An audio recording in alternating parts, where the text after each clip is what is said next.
Let us also make the alliance between the local government units and the armed forces of the Philippines a major campaign plank, especially in the local elections. I ask administration candidates to take this up as a key governance thrust and openly support those who pledge to push peace and development and oppose collaborators of those who seek to use violence to overthrow government and to impose their obsolete ideology on the people.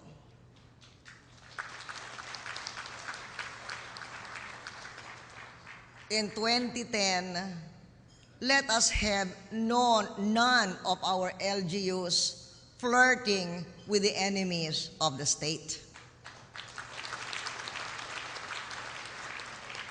And let us show those who continue to do so as undermining their communities and their republic. I am confident that with you working with me now under one political name and banner, we can further strengthen our partnership in pursuit of the people's welfare. Our government has always found it easier and more productive to bring down projects and services to provinces and localities where governors are not at odds with congressmen or mayors are not at odds with their governors or their congressmen. And I am glad that our merged party will have a mechanism for reconciliation or, if necessary, the adjudication of disputes at the local level. Cynics and detractors love to paint grim scenarios about the cancellation of the 2010 elections.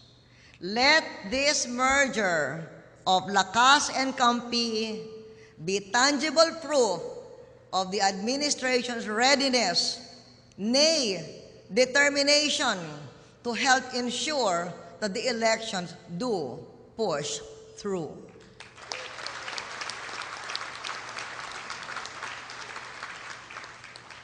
The emergence of Lakas Campi CMD as one party is our finest weapon and perhaps our best guarantee for success in the 2010 elections. I look upon Lakas Campi moving as one, fighting as one, as the instrument and vehicle for electing the best, most qualified, and the worthiest leaders of our country.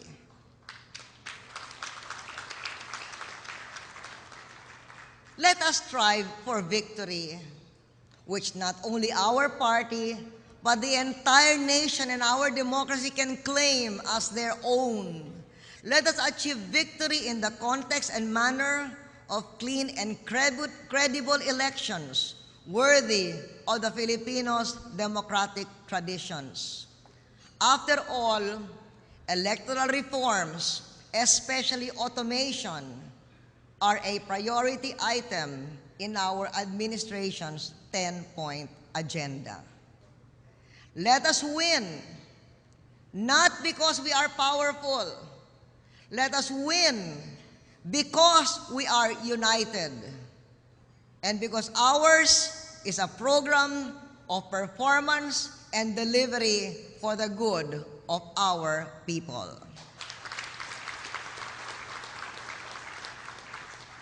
Thank you for the resolutions that you passed today. Thank you for keeping faith in me as chair of our merged party. With all of you, the key leaders of Lakas CMD and Campi, having jointly approved the unification of the two parties into one, And having fulfilled the legal requirements, therefore, I hereby declare the merger of Lakas CMD and Kampi into one party known as Lakas Kampi CMD. Mabuhay ang ating partido. Maraming salamat sa inyong lahat.